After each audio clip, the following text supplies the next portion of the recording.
പറഞ്ഞാൽ അത് മോശം വാക്കല്ല. മുതിർന്ന പൗരൻ 60 വയസ്സിന് മുകളിലുള്ള ആൾക്കാരെ പറ്റി പറയുന്നതാ. എന്റെ മൊബൈൽ എന്നെ ആയിപ്പോ ഞാൻ മൊബൈലിൽ ഞാൻ എടുത്തെറിഞ്ഞാണ് കേട്ടോ. ആർക്ക് പ്രായമായി 20 വർഷം കഴിഞ്ഞതേ ഉള്ളൂ 40 വയസ്സായിട്ട്. എന്നോട് ചോദിക്കാവോ? ഞാൻ തലേക്കൈ വെച്ച് വിളിച്ചോണ്ടല്ലോ അവന്റെ ജോലി അതല്ലേ എങ്ങോട്ടാ എവിടേക്കാ പോകുന്നേ? ഞാൻ വഴക്കുണ്ടാക്കി പോവാ. അതെവിടെ സ്ഥലം? ഞാൻ എന്റെ മരുമോളോട് വഴക്കുണ്ടാക്കിയിട്ട് എന്റെ മുമ്പിലുള്ള ആങ്ങളുടെ വീട്ടിൽ പോവാ. അല്ല മോനെ കൊച്ചിനുരുളയുണ്ടോ? അല്ല കൊച്ചിനുരുള എന്ന് പറയുന്നൊരു തീവണ്ടി ഇല്ലയോ? കൊച്ചിൻ കുർള അതുണ്ടോ? അതില്ല, അത് പോയി. ജയന്തി വരും ഇപ്പൊ. അവളിങ്ങോട്ടെങ്ങാനും വന്ന അവിടെ മുട്ടുകാരിയാ തല്ലി ഓടിച്ച് ട്രാക്കിൽ കൂടെ ഞാൻ അവിടെ വലിക്കും.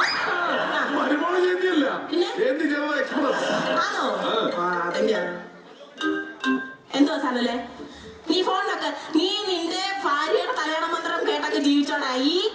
ഞാൻ ഇല്ല നീ എന്നെ വിളിക്കണ്ട. ഇനി ഞാൻ തീരുമാനിക്കും അങ്ങോട്ട് വരണോ വേണ്ടായോന്ന്. എന്നെ ഞാൻ എന്റെ ആളെടുത്ത് പോവാടാ. വെച്ചാ ഫോണ് പറഞ്ഞപ്പോഴത്തേക്കാണ് വിളിച്ചു.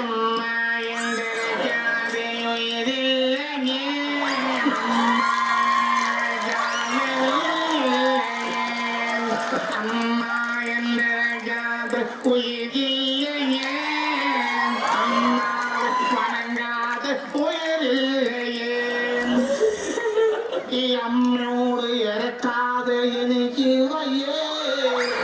അമ്മച്ചേന്റെ പാട്ട് കേട്ടിട്ടാണ് കരുതുന്നത്. എന്റെ പാട്ട് കേൾക്കുമ്പോ എല്ലാരും കരയും. ഭയങ്കര സങ്കടം വരും ഞാൻ പാടുന്നത് കേട്ടാ. ഇല്ല അമ്മച്ചി എങ്ങനെ സങ്കടപ്പെടാതിരിക്കും? നല്ല ഒന്നാമതൊരു ഒരു പാട്ടില്ലേ പാടിക്കൊള്ളാക്കുന്നത്. അമ്മച്ചിക്ക് ഞാൻ വേറെ പാട്ട് പാടിത്തരാം. നീ പാടത്താ അമ്മച്ചി പാടിത്തരാം. അമ്മച്ചി നിനക്ക് എന്റെ പാട്ട് കേൾക്കണ്ടെന്ന്. അമ്മച്ചി 5 വയസ്സാണ് ഞാൻ പാടി കേൾപ്പിക്കാന്ന്. നിനക്ക് ഞാൻ 500 രൂപ തരാം. നീ പാടണം. അമ്മച്ചി പാടാം. അമ്മച്ചി പാടിയില്ലെങ്കിൽ ഇത് നമ്മൾ പിണങ്ങോ അമ്മച്ചി. ഞാൻ പാടി കേൾപ്പിക്കാം അമ്മച്ചി. നിനക്കാണെന്നല്ലേ എന്റെ മരുമകളോട്ട് വഴക്കുണ്ടാക്കി അവിടെ കാണോ ഇരിക്കുന്നതായിരിക്കും. അമ്മച്ചി പാടുവാ അമ്മച്ചി. അമ്മച്ചിക്ക് വേണ്ടിയാ ഞാൻ ഡെഡിക്കേറ്റ് ചെയ്യുമോ നീ പാട്ടെ. അമ്മ മഴക്കാരിനെ കാണിറഞ്ഞു കണ്ണീരിൽ നിങ്ങളുടെ മക്കൾ അലിഞ്ഞു. അങ്ങനാണോ? കണ്ണീരിൽ ഞാൻ അലിഞ്ഞു എന്ന് വേണം പാടാൻ. ഞാൻ നമ്മുടെ മകനാണോ? അല്ല അല്ല ഞാൻ പിന്നെ കിടന്ന് അലിയുന്നത്. നീ കിടന്ന് അലിയല്ലോ അലിയല്ലോ.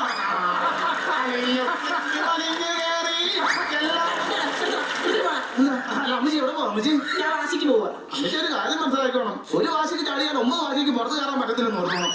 സിറ്റുവേഷൻ അനുയോജ്യമല്ലാത്തൊരു പഴഞ്ചൊല്ലി ഇപ്പൊ പറഞ്ഞത്. അല്ല അമ്മച്ചി വാശി കയറി പോവാന്ന് പറഞ്ഞേ. ഞാൻ വാശി കയറി പോവാന്നല്ല പറഞ്ഞത്. മുംബൈയിലെ ഒരു സ്ഥലത്തിന്റെ പേരാ വാശി. അവിടെ എന്റെ ആങ്ങളെ താമസിക്കുന്നു. അവിടെ ചെന്നിട്ട് താനെ പോണം. അവിടെ വാങ്ങൽ വിളിക്കാൻ പറ്റത്തില്ലയോ? അവിടെ ചെല്ലുമ്പോ താനെ പോണോന്ന് പറഞ്ഞേ. താനെന്ന് പറഞ്ഞത് മുംബൈയിലെ ഒരു സ്ഥലമാണ്. അവിടെ ചെന്ന് കഴിഞ്ഞ് വീട്ടിൽ പോണം. അപ്പൊ അതിനടുത്താ വീടില്ലയോ? ആരുടെ വീടെന്ന് പറഞ്ഞു കഴിഞ്ഞാല് വീട്ടിൽ വിക്ടോറിയ ടെർമിനൽ നീ കേട്ടിട്ടില്ലയോ? പിന്നെ എന്തോ മുതിർന്ന ഒരാൾ കാര്യം പറയുമ്പോഴത്തേക്ക് ഒരു ഫോണിൽ തോണ്ടൊക്കെ. അല്ല അമ്മച്ചി ഞാൻ ബോംബെയുടെ മാപ്പ് എടുത്ത് നോക്കുക. ഇനി അമ്മച്ചി ഏതെങ്കിലും സ്ഥലപ്പേര് പറയാതെ ഞാൻ കിടന്ന് വാക്കിത്തിരിക്കുവാണ്. അല്ല അമ്മച്ചി അമ്മച്ചി എന്തിനു പോകും? അമ്മച്ചിക്ക് ഇപ്പൊ ഈ പ്രായത്തിൽ IT പ്രൊഫഷണലായിട്ട് ജോലി ചെയ്ത് കിട്ടിയോ ബോംബെയിലെ? അതുകൊണ്ടൊന്നും അല്ല. എന്റെ മരുമോൾ എന്നെ വീട്ടിൽ നിർത്തത്തില്ലടാ. ഭയങ്കര വഴക്ക. അതങ്ങ് പോട്ടെ. എന്റെ മോൻ ജോലി കഴിഞ്ഞ് വരുമ്പോഴത്തേക്കുണ്ടല്ലോ എന്റെ കുറ്റം എല്ലാം അവളങ്ങ് പറഞ്ഞു കൊടുക്കും. അത് അമ്മച്ചിക്ക് എങ്ങനെ അറിയാം? ഞാൻ ഒളിഞ്ഞു നോക്കും. ഒളിഞ്ഞു നോക്കുന്നത് നാണം കണ്ടില്ല അമ്മച്ചി. ഈ തലയിലെ അലങ്കാര ചെടി വളർത്തി നടന്നാ പോരാ. ബുദ്ധി വേണം. അമ്മച്ചി ഒരുപാടുണ്ടായിരിക്കും. ഞാൻ പറയുന്നത് കേട്ട് നമ്മൾ ഈ വന്ന കാലത്ത് ആരും പറയുന്നത് കേട്ട് വിശ്വസിക്കരുത്. നമ്മുടെ കണ്ണിന് കാണുന്നതും ഞാൻ കേൾക്കുന്നതും മാത്രമേ നമ്മൾ വിശ്വസിക്കാതെ കേൾക്കുന്നത്. വഴക്കെന്ന് പറഞ്ഞാൽ എന്തോ തുറവിളിയാണോ മരുമോളയോ? എന്റെ അമ്മ വഴക്കെടുപ്പിട്ടൊക്കെ മൂത്ത ആങ്ങളെ വിളിച്ച് മോനോട് പറയും ട്രെയിനിൽ കയറ്റി അങ്ങ് വിട്ടേക്കാൻ. അല്ല എന്നെ അങ്ങനെ ഞാൻ എന്റെ മൂത്ത ആങ്ങളെ എടുത്ത് പോവാ. അവിടെ സൗകര്യമൊക്കെ താമസിക്കാനൊക്കെ? എന്റെ മൂത്ത ആങ്ങളൊക്കെ എന്നെ ഭയങ്കര സ്നേഹം. പക്ഷെ എന്നെ കെട്ടിയോന്നല്ല എന്റെ നാത്തോല്. അപ്പൊ ഉടനെ തന്നെ തിരിച്ചു വരവുണ്ട് അവിടുന്ന്. എന്തുവാടാ നീ അങ്ങനെ പറഞ്ഞത്? നിനക്ക് എന്റെ ആങ്ങളെ അറിയാത്തോണ്ടാട്ടോ. എന്താ ആരറിയാത്തല്ലോ ഓട്ടെ അറിയാത്തോണ്ടാ. മുംബൈയിലെ പേര് കേട്ടൊരു ഗുണ്ടയാ എന്റെ ആങ്ങള. ജംഗുഭായ്. ജംഗുഭായ് എന്ന് പറഞ്ഞാൽ ആൾക്കാർ വിറയ്ക്കും. ഓ അപ്പൊ ജംഗുഭായ് എന്നല്ല ഡെങ്കിപ്പനി നൽകിയ ഒരു ആങ്ങളുടെ പേര്. അതാ വിറയ്ക്കുന്ന ആൾക്കാർ. ഞാൻ ഇപ്പൊ അവനെ വിളിക്കുമല്ലോ. അവൻ നിന്നെ കാണിച്ചു തരും. അങ്ങനെ കാണിച്ചു തരുന്ന ഒരു കാര്യം വീഡിയോ കോൾ എന്നാലും പുള്ളി കാണിക്കാൻ പറ്റത്തുള്ളൂ. ധൈര്യമുണ്ടെങ്കിൽ നീ മുംബൈ വേണ്ടാ. നിൽക്കുന്നത് ഇനിയിപ്പോ പുറമോട്ട് പറഞ്ഞു. ഞാൻ മുംബൈ കാണാനാ പറഞ്ഞത്. എന്റെ ആളെ കൂടി ഞാൻ നിന്നെ അടുപ്പിക്കുന്നില്ല. പിന്നെ ഇവരാണത് കീറ് വാങ്ങിച്ചു കേട്ടാ ഞാൻ മുമ്പേ വരെ ട്രെയിൻ പിടിച്ച് പോകാൻ. എന്നാലും നീ പേടിച്ചോണ്ടിയാണ് പറയരുത്. എനിക്ക് പേടിയൊന്നുമില്ല. എനിക്ക് പേടിയൊന്നുമില്ല. ഒരു ദിവസം അമ്മയ്ക്ക് അറിയാം. ഒരു ദിവസം ട്രെയിൻ രാത്രി യാത്ര പോയിക്കൊണ്ടിരിക്കുക. ട്രെയിൻ യാത്രക്കെല്ലാം ഭയങ്കര ഉറക്കം. എന്നിട്ട് കൊള്ളക്കാർ കയറി ട്രെയിനകത്തെ കൊള്ളക്കാർ കയറിട്ട് ചെയിൻ പിടിച്ച് വലിക്കുക. ട്രെയിൻ നിർത്താനായിരിക്കും. ഇല്ല കട്ടാന്റെ കടത്തെ കിടക്കുന്ന ചെയിനെ പിടിച്ച് വലിച്ച അങ്ങനെ മോട്ടിക്കാൻ കയറിയതാ. മോട്ടിക്കാൻ നല്ല പറയണത് മോഷണം. മോഷണം എന്നാ അടുത്ത പിരീഡ് ഞാൻ കൊള്ളക്കാരുടെ കഥ പറയും ഇപ്പൊ മലയാളത്തിൽ അമ്മയ്ക്ക് മലയാളം പഠിക്കാൻ വന്നോ ഞാൻ പറഞ്ഞ കാര്യം കേൾക്കാൻ വേണ്ടി വന്നോ നീ ഒന്ന് പറയാ അമ്മച്ചി അങ്ങനെ കൊള്ളക്കാരനെ ഇങ്ങനെ മാല പിടിച്ചെങ്കിലും മരിക്കും അതെ അപ്പൊ ഞാനത് പാട്ടുകാരനെ എനിക്കൊന്നും ചെയ്യാൻ പറ്റുമോ ഞാനൊരു ഉണർത്ത് പാട്ടങ്ങ് പാടി ഏത് പാട്ട് ഉണരു വേഗം നീ ശുഭറാണി വന്നു കൊള്ളക്കാർ ട്രെയിനിൽ പകൽകി ചെല്ലുമേ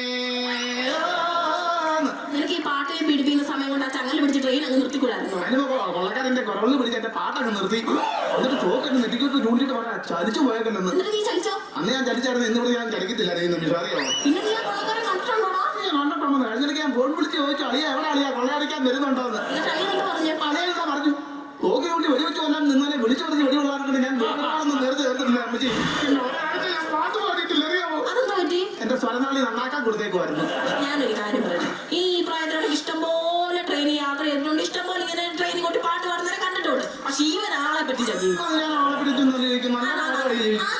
നീ ഏതെങ്കിലും പാട്ട് മുഴുവൻ പാടിയിട്ടുണ്ടോ അതാ 2 വരി പാട്ട് വന്നിട്ട് കൈ നെട്ടിവെന്ന് നടപ്പാം എനിക്കൊരു കാര്യം മനസ്സിലാക്കണം ഇന്ത്യൻ ട്രെയിനിൽ തന്നെ ഗാനമേളയ്ക്ക് ബുക്ക് ചെയ്തെടുത്തേക്കല്ലേ ട്രെയിനകത്ത് പാട്ട് പാടി ആവർത്തിക്കാൻ അല്ല നിനക്ക് ഇതിനൊന്നും വല്ല മുതലാവുന്നുണ്ടോടാ ഞാൻ ട്രെയിനകത്ത് കയറി അരക്കിലെ ചില്ലറയാകുമ്പോൾ ഞാൻ വെളിയിൽ ഇറങ്ങും അതെന്തിനാ? ഒരുപാട് ചില്ലറായി കഴിഞ്ഞാൽ തൂക്കം കൂടാന്ന് പറഞ്ഞാൽ എന്റെ ലഗേജ് ചാർജ് വാങ്ങിക്കാം പക്ഷേ അറിയാൻ വേണ്ട ചില്ലറ പൈസയ്ക്ക് ഭയങ്കര ഭാരമാണ് 5 പൈസ ഇല്ലാത്തവരാണെങ്കിലും പുല്ലത് കളഞ്ഞിട്ട് തലപ്പെടും അറിയാമോ നിന്റെ ഇഷ്ടംപോലെ കാശാണ് കാശ്. ഓ ഇന്നലെ ഒരു കളക്ഷനില്ലായിരുന്നു അമ്മച്ചി എന്താ ഏതിനകത്ത് ട്രെയിൻ ഇല്ലായിരുന്നോ ഇന്നലെ ട്രെയിൻ വന്ന് ഞാൻ ചാടി കയറി എന്നിട്ട് 10-35 കമ്പാർട്ട്മെന്റ് നിരങ്ങി 5 പൈസ കിട്ടിയില്ല ആരൊന്നും തന്നില്ല അത് ഗുഡ്സ് ട്രെയിൻ ആയിരുന്നു അറിയാമോ ഒടുവിൽ എന്നെ ഗുവാഹത്തി കൊണ്ട് കളഞ്ഞു ഞാൻ കളിക്കരിക്കത്തുന്ന രക്ഷപ്പെട്ടത് ഞാൻ പറഞ്ഞ നിന്നെ ആ കൽക്കരിക്കകത്തിട്ട് കത്തിക്കണമായിരുന്നു അമ്മച്ചിയെ എന്റെ ശരീരം മൊത്തം പൊള്ളിച്ച പപ്പടം പോലെ ഇരിക്കുന്നതാണ് അമ്മച്ചിക്ക് ഭയങ്കര ഇഷ്ടം അല്ലേ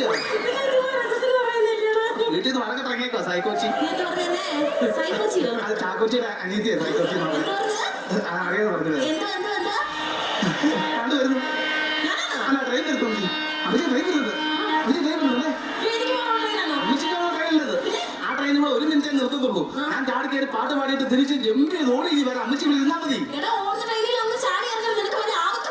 ആപത്ത് എനിക്കില്ലയോ എനിക്ക് ആപത്ത് വന്നു കഴിഞ്ഞാൽ ഒരു ചുക്കുമില്ല എനിക്ക് നഷ്ടപ്പെടാനായിട്ട് ഈ ലോകത്ത് ഒന്നുമില്ല അമ്മച്ചി ഞാൻ പോവാ പാട്ട് പാടാനൊക്കെ ഞാനും പോകും അമ്മച്ചി അവിടെ പോവാ എടാ നിനക്ക് നഷ്ടപ്പെടാനായിട്ടൊന്നും ഇല്ലായിരിക്കും പക്ഷെ എനിക്ക് എന്റെ മക്കളും കൊച്ചുമക്കളും വീട്ടുകാരും എല്ലാം ഉണ്ട് അതുകൊണ്ട് ഞാൻ തിരിച്ചെന്റെ വീട്ടിൽ പോവാം അമ്മച്ചി പോവാ ഇല്ലയോ പോവാ എന്നെ കളഞ്ഞിട്ട് പോവില്ലയോ അമ്മച്ചി പോവില്ലയോ ഈ പാട്ടുകാരൻ മാത്രമല്ലല്ലോ നല്ല അഭിനയമാണല്ലോ 55 അമ്മച്ചിയോട് തമാശ പറഞ്ഞിരുന്നപ്പോ ഞാൻ വിചാരിച്ചത് എന്റെ അമ്മച്ചി തിരിച്ചു വന്നതാണ് വിചാരിച്ചത് ഇനി ഞാനിപ്പോ എന്താ വേണമെന്ന് അമ്മച്ചി വീട്ടിൽ പോകുമ്പോ എന്നെ കൂടെ കൊണ്ടുപോകണം എടാ നിന്നെ കൊണ്ട് ഞാൻ വീട്ടിൽ ചെല്ലുമ്പോ എന്റെ പിള്ളേര് നീ ആരാന്ന് വെച്ചാൽ ഞാൻ എന്താ പറയും ബോംബെ അമ്മച്ചിയുടെ ഒരു മൂത്ത ആങ്ങളുണ്ടെന്ന് പറഞ്ഞില്ലയോ ആ ആങ്ങളുടെ മൂത്ത മോന IT പ്രൊഫഷൻ സിംഗുമായി എന്ന് പറഞ്ഞാൽ മതി അമ്മച്ചി ഇപ്പൊ ഞാൻ സ്വന്തമായിട്ട് ആ വഴക്കിട്ട് വീട്ടിൽ നിന്ന് ഇറങ്ങിയത് ഇനി നിന്നെ കൂട്ടി വീട്ടിൽ ചെല്ലുമ്പോ എന്റെ പിള്ളേരെ തന്നെ അടിച്ചറക്കണം ഇല്ല അവനെ കൊണ്ടുവന്നില്ലയോ കൊണ്ടുപോകത്തില്ല ഞാൻ കൊണ്ടുപോകത്തില്ല तेरे मेरे बीच में ऐसा है बंधन अनजाना എന്നിത് 50-ാമത്തെയാ പാട്ടാണോ അല്ല വഴക്ക് കേൾക്കുന്നത്